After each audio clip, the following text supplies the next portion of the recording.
એટલે હાડી તારા ઘરમાં મૂકી જ રાખજે બેટા. હા માં. અને ડોશીના સ્વરૂપે આવું તો ડોશીને હાડીને અર્પણ કરજે.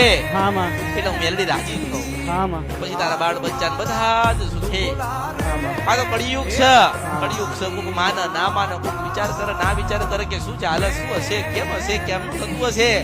મેં તને કીધું ને કે મારી રાજુન બેટ છે અને એક લાલ કલરની સાડી ખરીદીને મૂકજે અને રોજ યાદ કરજે. હા માં. જેમ સબરીના બોર ખાવા આયા હતા રામ ભગવાન એવી રીતે અમૃતની મેલડી ના આવું તારા ઘરે ખીર પીવા તો મારું નામ મેલડી નહીં એમ કહું છું.